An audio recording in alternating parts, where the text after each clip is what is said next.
I think when you try to look at the digital enablement and digital transformation of an industry, it can't be done by one entity or one group. It has to be done by a collaboration of partnerships to ensure that the entire ecosystem hums and runs smoothly. Our objective and desire as part of the PLDT group is to ensure connectivity is at the level of customer satisfaction that they would want to expect from a telco like ours. Just like you, when my kids are studying at home and the internet is down, it's like the end of the world, right? I thought Same it would be way the end with of our the world businesses. if they were playing Roblox or maybe Fortnite. Exactly, or Fortnite or Genshin Impact. But yes, I think our obligation, our job is to ensure that we have the right infrastructure in place to ensure reliability of the connectivity services that we offer. And we build a partnership ecosystem that will help support that robustness and that resiliency of that entire value chain. And therefore, we have very strong partners with us like Cisco and Nokia here with us to help ensure that that value chain hums.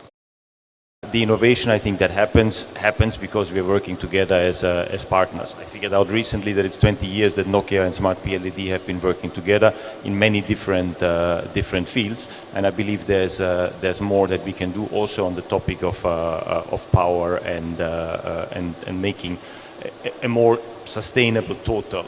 Just one example to add, and I'm not sure we've discussed it with your colleagues, but it's so obvious, and that is also something that comes from partnership. Just seeing how can we really optimize the short-term use of networks.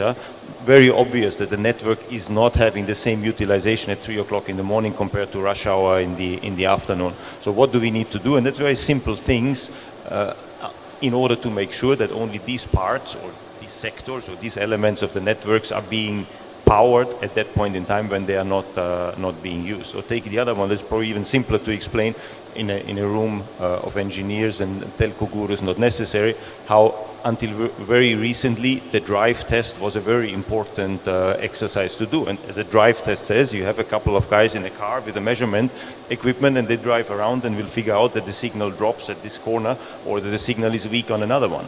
Meanwhile, we can do all these things without having somebody in a car driving around, just relying on the digital information that is there and processing this with artificial intelligence in a much, not just in a much easier way of generating the numbers, but also the output that we get is much better than what we did traditionally. So I think there's really a lot in working together. And yes, we like to be challenged, and we are happy to do this innovative work together with operators. We of course have a big back end as well with Bell Labs and other parts of Nokia where the real smart people sit. It's those that work on 6G today and a lot of other things. But that partnership with customers like Smart PLDT is very important for us, and that's I think how we move things forward together. Obviously, different countries have different requirements around data sovereignty, so we need to take that into consideration as well. But for Cisco, really, we are moving also towards a very focus on security. Security is top of mind for everyone, and we only spoke about a couple of industries, i.e. power, that's looking at digitizing. As soon as they open up, there are vulnerabilities that exist everywhere for them. We've seen hacks across the globe around power utilities, so how do we protect this critical infrastructure as it becomes, digital? And I think that's a big role to play for the service providers in country, for example, PLDT, to be able to offer those services. They've been doing it for so long. They've been protecting all of their end customers. So how do they do that and take that to the next level with critical infrastructure and some of these large enterprise customers?